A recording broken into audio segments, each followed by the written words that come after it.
Hi friends, welcome back to our channel. మనము biology 10th బయాలజీలో 5వ పాఠం నియంత్రణ సమన్వయ వ్యవస్థ చూస్తున్నాం కదా. చూడండి, మనం కేంద్ర నాడీ వ్యవస్థ, పరదీయ నాడీ వ్యవస్థ చూసాము. మెదడు చూడండి, పరదీయ నాడీ వ్యవస్థ, కేంద్ర నాడీ వ్యవస్థ ఇప్పటి వరకు అయితే చూసాము. ప్రీవియస్ వీడియోల్లో ఉంటే చెక్ చేయండి, ప్లేలిస్ట్లో ఉన్నాయి. ఇప్పుడు మనం చూద్దామండి. చూడండి, ఇక్కడ మీకు తెలుసా అని బాక్సులు ఉంటాయి, అందులో ఇంపార్టెంట్ బిట్స్ అయితే ఉంటాయండి. కేంద్రీయ నాడీ వ్యవస్థ మరియు పరదీయ నాడీ వ్యవస్థ కాకుండా మన శరీరంలో చూడండి, కేంద్రీయ నాడీ వ్యవస్థ మరియు పరదీయ నాడీ వ్యవస్థే కాకుండా మన శరీరంలో జీర్ణనాళంలో ఒక ప్రత్యేకమైన నాడీ వ్యవస్థ ఉందని అది కేంద్రీయ లేదా పరదీయ నాడీ వ్యవస్థతో సంబంధం లేకుండా స్వతంత్రంగా పనిచేస్తుందని, దానికి రెండవ మెదడు లేదా జీర్ణనాడీ వ్యవస్థ అని పేరు పెట్టారు. చూడండి, ఇంపార్టెంట్ అండి, రెండవ మెదడు లేదా జీర్ణనాడీ వ్యవస్థ అని పేరు పెట్టారు. కంటిన్యూషన్ చూద్దామండి. నాడీ వ్యవస్థతో సంబంధం లేని సమన్వయం. నాడీ వ్యవస్థ అంటే మనం చూసుకున్నాం కదండి, మెదడు, వెన్నుపాము గురించి. నాడీ వ్యవస్థతో సంబంధం లేని సమన్వయం. ఇన్సులిన్ కదండి. జర్మనీలోని ఫ్రీబర్గ్ విశ్వవిద్యాలయానికి చెందిన పాల్ లంగర్ హన్స్ అనే వ్యాధి నిర్ధారణ ప్రొఫెసర్, చూడండి, ప్రొఫెసర్ ఆఫ్ పాథాలజీ, వ్యాధి నిర్ధారణ. లంగర్హాన్స్ అనే వ్యాధి నిర్ధారణ శాస్త్ర ప్రొఫెసర్ 1868లో క్లోమగ్రంథి నిర్మాణంపై పరిశోధన చేస్తున్నప్పుడు అందులో సాధారణ కణాల కంటే కొన్ని భిన్నమైన రంగు మరియు రక్తనాళాలు కలిగిన సమూహాలుగా ఉన్న కణాలను గమనించాడు. భిన్నమైన రంగు మరియు రక్తనాళాలు కలిగిన సమూహాలుగా ఉన్న కణాలను గమనించాడు. వీటికి ఐలెట్స్ ఆఫ్ లాంగర్హాన్స్, ఐలెట్ అంటే దీవండి, ఐలెట్స్ ఆఫ్ లాంగర్హాన్స్ అనగా దీవి, లాంగర్హాన్స్ పుట్టికలు, మనం చదువుకున్నాం కదండి, లాంగర్హాన్స్ పుట్టికలు అని పేరు పెట్టారు. కానీ అవి ఏ విధులను నిర్వహిస్తాయో వారికి తెలియదు. కనిపెట్టారు కానీ అవి ఏ విధి నిర్వహిస్తాయో తెలియదు మాట. చాలామంది వీటి విధిని తెలుసుకోవడానికి ప్రయత్నం చేశారు. ఈ ప్రయోగాలలో భాగంగా పరిశీలింపబడుతున్న జంతువు క్లోమగ్రంథి నుండి ఒక జంతువునైతే పరిశీలిస్తున్నారు. అవేంటి ఆ కణాలు అని. క్లోమగ్రంథి నుండి ఈ భాగాన్ని తీసివేసినప్పుడు ఆ జంతువులో చక్కెర వ్యాధి, డయాబెటీస్తో బాధపడే మనిషి యొక్క లక్షణాలు కనబడ్డాయి. ఎప్పుడైతే ఈ లాంగర్హాన్స్ పుట్టుకలు తీశారో అప్పటి నుంచి ఆ జంతువులో చక్కెర వ్యాధి లక్షణాలు కనబడ్డాయన్నమాట. అంటే రక్తంలో మరియు మూత్రంలో చక్కెర శాతం ఎక్కువగా ఉండడాన్ని వారు గుర్తించారు. డయాబెటీస్ అంటే రక్తంలో, మూత్రంలో చక్కెర శాతం ఎక్కువగా ఉండడాన్ని వారు గుర్తించారు. అయితే ఆ కాలం నాటికి వైద్యులకు ఈ వ్యాధి ఎలా వస్తుందో తెలియదు ఇంకా. కానీ ఈ వ్యాధికి కారణం క్లోమం కావచ్చని శాస్త్రవేత్తలు అభిప్రాయపడ్డారు. తరువాత దశ పరిశోధనల్లో ఆంత్రమూలం, చిన్న ప్రేగు మొదటి భాగం నుండి బయలుదేరే క్లోమ నాళాన్ని కట్టివేయడం వలన క్లోమం నశిస్తుందని, కానీ లాంగర్హాన్స్ పుట్టికలు సాధారణంగానే ఉంటాయని కనుగొన్నారు. ఇలా చేయడం వలన జంతువుల్లో డయాబెటీస్ లక్షణాలు కనబడలేదు. దీని ఆధారంగా లాంగర్హాన్స్ పుట్టికలకు మరియు రక్తంలో చక్కెర శాతానికి సంబంధం ఉందనే నిదర్శనం లభించింది. 1912 సంవత్సరంలో లాంగర్హాన్స్ పుట్టికలు ఒక ప్రత్యేకమైన స్రావాన్ని ఉత్పత్తి చేసి నేరుగా రక్తంలోకి స్రవిస్తాయని గుర్తించారు. దీనికే ఇన్సులిన్ అని నామకరణం చేశారు. లాటిన్ భాషలో ఇన్సులా అనగా దీవి అని అర్థం. ఇది ఒక బిట్టండి, ఇన్సులా అనగా దీవి. అయితే అప్పటికి ఇంకా ఇన్సులిన్ వేరు చేసే పద్ధతిని కనుగొనలేదు. 10 సంవత్సరాల తర్వాత టొరంటో బాంటింగ్ బెస్ట్ మరియు మెక్లార్డ్ శాస్త్రవేత్తల బృందం కుళ్ళిపోయిన జంతువుల క్లోమం నుండి ఇన్సులిన్ను వేరు చేయగలిగారు.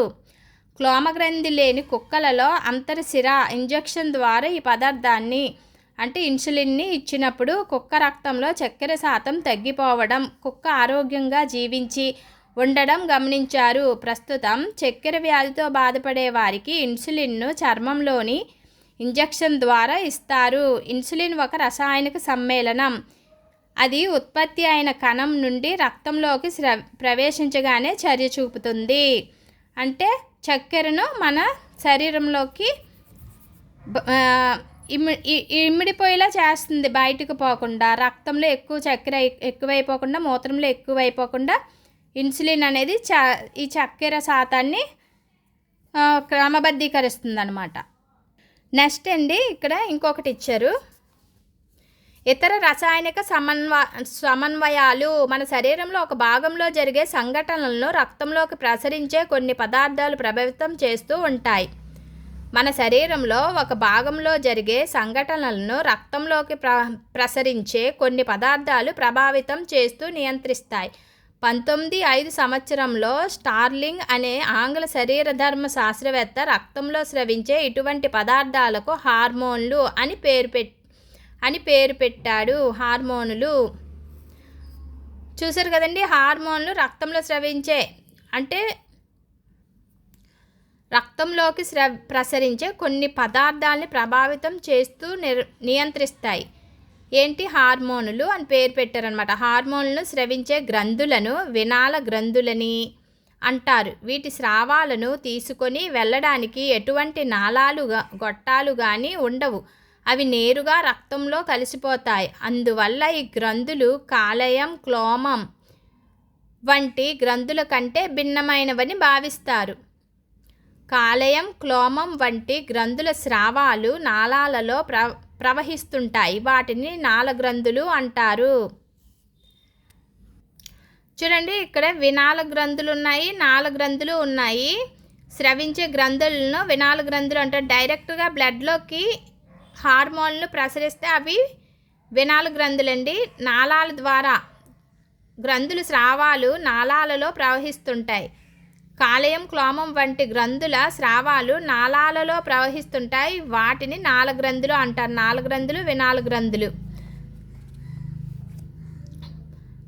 చూడండి, అంటే మనకి నాళాలలో ప్రవహించేవి నాళగ్రంథులండి. డైరెక్ట్గా రక్తంలోకి వెళ్ళిపోయేవి వినాల గ్రంథులు. చూడండి, ఇక్కడ మీరు బాగా అర్థం చేసుకోవాలి. కాలేయం, క్లోమం అనేవి నాళాల ద్వారా ప్రవహించే గ్రంథులు. ఇవి విడుదల చేసే హార్మోన్లు నాళాల ద్వారా వెళ్తాయి. వినాల గ్రంథులకైతే నాళాలు ఉండవు అని రాశారు ఇక్కడ. చూడండి,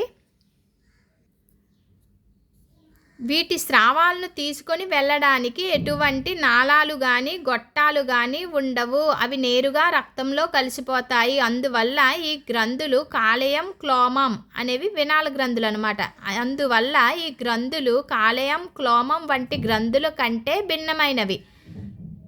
కాలేయం, క్లోమం కంటే భిన్నమైనవి ఏంటి? వినాల గ్రంథులు. అంటే కాలేయం, క్లోమం అనేవి నాళ గ్రంథులు అనమాట. భిన్నమైనవని భావిస్తారు. కాలేయం, క్లోమం వంటి గ్రంథుల స్రావాలు నాళాలలో ప్రవహిస్తుంటాయి. వాటిని నాళగ్రంథులు అంటారు. 2 రకాల గ్రంథులు ఉంటాయి, గుర్తుపెట్టుకోండి. మానవ దేహంలో ఉండే వినాల గ్రంథులు వాటి హార్మోన్లను శరీరంలోకి ఎల్లప్పుడూ ఒకే నియమిత స్థాయిలో స్రావాలను ఉత్పత్తి చేయవు. ఉదాహరణకు ఎడ్రినల్ హార్మోను తక్కువ మొత్తంలో ఉత్పత్తి అవుతుంది. హార్మోనులు శరీరంలో జరిగే జీవక్రియల మీద అనేక రకాలుగా ప్రభావాన్ని చూపుతాయి. ఉదాహరణకు, కుక్క మీ వెంట పడుతుంటే ఏమి చేస్తారు? మీరు మొట్టమొదటిగా చేసే చర్య ఏమిటి? మీరు భయపడినప్పుడు మీ శరీరంలో వచ్చే మార్పులు గమనించారా? ఎవ్వరూ కుక్కతో పోట్లాడాలనుకోరు కదా. మొదటగా మనం చేసే పని కుక్కను చూసి వెంటనే అక్కడి నుండి పరిగెత్తడమే. పోట్లాడుకుంటున్న మనుషులు, జంతువుల శరీర భాష ఎలా ఉంటుందో రాయండి. సాధారణంగా మనం భయపడ్డప్పుడు హృదయ స్పందన పెరుగుతుంది, శ్వాసించే రేటు, రక్తపీడనం కూడా పెరుగుతాయి. మన శరీరంపై వెంట్రుకలు నిక్కబడుచుకుంటాయి. అలాగే మరికొన్ని శారీరక మార్పులు కూడా మనకు కనబడకుండానే జరుగుతుంటాయి. కంటిపాప విస్తరిస్తుంది, చర్మం చురుకుదనాన్ని కలిగి ఉంటుంది, మూత్ర విసర్జన, మల విసర్జన కూడా జరగవచ్చు. సురక్షిత ప్రాంతానికి చేరామనుకున్న తర్వాతనే మనం సాధారణ స్థాయిలోకి వస్తాం. గత పాఠంలో మనం నాడీ సమన్వయం గురించి అధ్యయనం చేశాం. నాడులు జ్ఞానేంద్రియాల నుంచి ఉద్దీపనలను కేంద్రీయ నాడీ వ్యవస్థకు అందజేసి అక్కడి నుండి కండరాలకు ఆదేశాలను ఇస్తుంది. కానీ పై సందర్భంలో నాడీ వ్యవస్థ యొక్క చర్య చాలా పరిమితమైనది. శరీరంలో ఈ మార్పులన్నింటినీ అడ్రినల్ అనే వినాల గ్రంథి నుండి విడుదలయ్యే అడ్రినల్ అనే రసాయన హార్మోను ప్రభావితం చేస్తుంది. వినాల గ్రంథి డైరెక్ట్గా ఆ హార్మోన్ రక్తంలోకి పంపిస్తుంది కదండి, మనం ఇందాక చూసాము. హార్మోన్ ప్రభావితం చేస్తుంది. శరీరంలోని వివిధ చర్యలు హార్మోన్ల ద్వారా నియంత్రించబడి నాడీ వ్యవస్థ సమన్వయపరుస్తుంది. నాడీ వ్యవస్థ మరియు అంతఃస్రావీయ గ్రంథి వ్యవస్థ కలిసి పనిచేయడం వలన నియంత్రణ సమన్వయాన్ని సాధిస్తాయి. చూడండి, నాడీ వ్యవస్థ, అంతఃస్రావీయ గ్రంథి వ్యవస్థ అంటే వినాల గ్రంథులు కలిసి పనిచేయడం వలన నియంత్రణ సమన్వయాన్ని సాధిస్తాయి. డైరెక్ట్గా రక్తంలోకి ప్రసరింపజేస్తాయి కదా హార్మోన్లను. మనం వెంటనే నిర్ణయాలు తీసుకుంటూ ఉంటాము. పరిగెట్టాలని, ఒక దగ్గర సేఫ్ ప్లేస్లో వెళ్ళాలని, ఇవన్నీ మనకి అంతఃస్రావి గ్రంథులు విడుదల చేసే హార్మోన్స్ వల్ల మనకి తెలుస్తుంది. మనం వెంటనే పనులు చేస్తామన్నమాట. అవన్నీ వినాల గ్రంథుల ప్రభావం. అడ్రినల్ గ్రంథి, వినాల గ్రంథి అని చెప్పారు ఇక్కడ. నెక్స్ట్ అండి,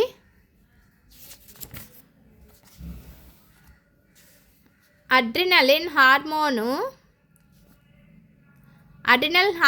ఉద్వేగాలు కలుగజేసే లేదా పోరాట పలాయన హార్మోన్. అడ్రినలిన్ హార్మోను ఉద్వేగాలు కలుగజేసే లేదా పోరాట పలాయన హార్మోన్ అని ఎందుకు అంటారు? మీ ఉపాధ్యాయుని అడిగి తెలుసుకోండి. వినాల గ్రంథుల వ్యవస్థను అంతఃస్రావి వ్యవస్థ అంటారు. ఇందాక చెప్పాను కదండి, వినాల గ్రంథుల వ్యవస్థను అంటే డైరెక్ట్గా బ్లడ్లోకి హార్మోన్లు విడుదల చేసేవి వినాల గ్రంథులు. ఈ వ్యవస్థను అంతఃస్రావి వ్యవస్థ అంటారు. వినాల గ్రంథులు అవి స్రవించే హార్మోన్ల వివరాలు పట్టికలో ఇవ్వబడ్డాయి. వినాల గ్రంథులు ఏంటి అనేవి ఇక్కడ పట్టిక ఇచ్చారు చూడండి, ఇంపార్టెంట్. అంతఃస్రావ గ్రంథులన్న వినాల గ్రంథులన్న ఒకటే. అంతఃస్రావ గ్రంథులు వినాల గ్రంథి పేరు, ఉండే స్థానం, స్రవించే హార్మోన్ ప్రభావం వల్ల శరీరం చూపే ప్రతిస్పందన. పీయూష గ్రంథి చూడండి, పీయూష గ్రంథి, థైరాయిడ్ గ్రంథి, శ్రీబీజకోశం, ముష్కాలు, అడ్రినలిన్ 5 ఉన్నాయి కదా వినాల గ్రంథులు. 1, 2, 3, 4, 5 ఉన్నాయి వినాల గ్రంథులు. అంటే డైరెక్ట్గా రక్తంలోకి హార్మోన్లు విడుదల చేస్తాయి. పీయూష గ్రంథి మెదడు అడుగు భాగం, మెదడు దగ్గర ఉంటుంది పీయూష గ్రంథి. స్రవించే హార్మోన్, ఈ పీయూష గ్రంథి ఏ హార్మోన్ స్రవిస్తుంది అంటే మొత్తం 6 హార్మోన్లు స్రవిస్తుంది. Somatotrophin, thyrotrophin, gonadotrophin, adrenocorticotrophic hormone, luteinising, follicle stimulating మొత్తం 6 హార్మోన్లను అయితే విడుదల చేస్తుంది పీయూష గ్రంథి. అవి చేసే పనులు కూడా చూడండి. సొమాటోట్రోఫిన్ ఏమని చేస్తుందంటే ఎముకల పెరుగుదల, థైరోట్రోఫిన్ థైరాయిడ్ గ్రంథి పైన, గొనాడోట్రోఫిన్ ముస్కాలు మరియు శ్రీబీజ కోశాల పైన చూపే ప్రతిస్పందన. చూసారు కదా, హార్మోన్ ప్రభావం వల్ల శరీరం చూపే ప్రతిస్పందన. అడ్రినోకార్టికోట్రోఫిన్ హార్మోన్ ఏమో అడ్రినల్ కార్టెక్స్ను ఉత్తేజపరుస్తుంది. ల్యూటినైజింగ్ పురుషులలో టెస్టోస్టెరాన్ స్రవించుటకు, స్త్రీలలో అండోత్సర్గం అంటే తెలుసు కదా, అన్నం విడుదలైనప్పుడు అండోత్సర్గం. స్త్రీలలో అండోత్సర్గం, కార్పస్ లుటియం అభివృద్ధి, ప్రొజెస్టరాన్ స్రవించుటకు. ఫాలికల్ స్టిమ్యులేటింగ్ పురుషులలో శుక్రకణాల ఉత్పత్తికి, స్త్రీలలో గ్రాఫియన్ పుటికల అభివృద్ధి, ఈస్ట్రోజన్ స్రవించుట, పాల ఉత్పత్తి మరియు స్రవించుట. ఫాలికల్ స్టిమ్యులేటింగ్ హార్మోన్ ఇవన్నీ ఇంపార్టెంట్ అండి. డిఎస్సికి అయితే మరీ ఇంపార్టెంట్. థైరాయిడ్ గొంతు దగ్గర ఉంటుంది. థైరాక్సిన్ని రిలీజ్ చేస్తుంది హార్మోను. సాధారణ పెరుగుదల రేటు మరియు జీవక్రియలపైన ప్రభావం చూపిస్తుంది. శ్రీబీజకోశం ఉదరం కింద ఉంటుంది. ప్రొజెస్టరాన్ని, ఈస్ట్రోజన్ని రిలీజ్ చేస్తుంది హార్మోన్స్ని. గర్భాశయం పెరుగుదల, పిండ ప్రతిష్టాపనకి ఇంపార్టెంట్గా ఉండాలండి ప్రొజెస్టరాన్ అయితే. స్తనగ్రంథుల అభివృద్ధి, కటివలయం పెరుగుదల. కటివలయం అంటే నడుం కింద ఎముక అనమాట. కటివలయం పెరుగుదల, 28 రోజులు ఋతుచక్రం నియంత్రణ ఈస్ట్రోజన్ చేస్తుంది. ముస్క గోనులు దగ్గర ఉంటాయి. టెస్టోస్టిరాన్ అనే హార్మోన్ రిలీజ్ చేస్తుంది. పురుషులలో ముఖం పైన వెంట్రుకల పెరుగుదల, కండరాల అభివృద్ధి, కంఠస్వరంలో మార్పు, లైంగిక ప్రవర్తన, పురుష లైంగిక అవయవాల అభివృద్ధి. హార్మోన్స్ అన్నీ గుర్తుపెట్టుకోవాలి. చూడండి, అడ్రినల్ మూత్రపిండం పైన ఉంటుంది. మూత్రపిండంలా ఉంటుంది కదా చిక్కుడు గింజ ఆకారంలో, దాని మీద ఇలా టోపీలా ఉంటుంది అనమాట అడ్రినల్. మూత్రపిండం పైన అడ్రినలిన్ అనే హార్మోన్ని రిలీజ్ చేస్తుంది. హృదయ స్పందనను పెంచడం అంటే మనం పరిగెడతాం కదండి, అప్పుడు మన హృదయ స్పందన పెరిగిపోతుంది. ఏదైనా కుక్క వెంటబడినప్పుడు పరిగెడతాం అని చెప్పారు కదా, హృదయ స్పందన పెరుగుతుంది కదా. డైరెక్ట్ రక్తంలోకే రిలీజ్ చేసేస్తాయి కదా వెనాల గ్రంథులు హార్మోన్స్ని. మనం పరిగెడుతుంటాం కదా, అప్పుడు అడ్రినలిన్ రిలీజ్ అవుతుంది. రక్తంలో చక్కెర శాతాన్ని పెంచడం, హృదయ ధమని వ్యాసాన్ని, కంటిపాప వ్యాసాన్ని పెంచడం. మనం పెద్దదిగా కళ్ళు చేసి చూస్తాం కదండి ఆశ్చర్యంతో ఉన్నప్పుడు, అప్పుడు కూడా అడ్రినలిన్ రిలీజ్ అవుతుంది అని చెప్తున్నారు. ఇవైతే హార్మోన్స్, ఇవైతే ఉండే స్థానం, ఇవైతే గ్రంథులు. నెక్స్ట్ అయిపోయిందండి వెనాల గ్రంథుల లిస్ట్. అయితే నాడీ వ్యవస్థ మరియు అంతఃస్రావ వ్యవస్థ ద్వారా నియంత్రించబడే కొన్ని విధులను ఆలోచించి వాటి జాబితాను తయారు చేయండి. నాడీ వ్యవస్థ, అంతఃస్రావ వ్యవస్థ అని గుర్తుపెట్టుకోవాలండి మీరు. ఇందాక కూడా ఈ పాయింట్ ఇచ్చారు. నాడీ వ్యవస్థ, అంతఃస్రావ వ్యవస్థ రిలీజ్ చేసే హార్మోన్లు. అంతఃస్రావ వ్యవస్థ అంటే మనం చెప్పుకున్నాం కదా వెనాల గ్రంథులని, ఇక్కడ అదే పాయింట్ ఇచ్చారు. నాడీ వ్యవస్థ మరియు అంతఃస్రావీయ గ్రంథి వ్యవస్థ కలిసి పనిచేయడం వల్ల నియంత్రణ సమన్వయాన్ని సాధిస్తాయి అనే పాయింట్ ఇక్కడ చదువుకున్నాం. నెక్స్ట్ వీడియోలో కంటిన్యూషన్ పెడతానండి. ఈ వీడియో నచ్చినట్లయితే లైక్ చేయండి. Bye friends. ప్లేలిస్ట్లో పెట్టానండి వీటి ప్రీవియస్ వీడియోలు అయితే చెక్ చేయండి. Bye friends.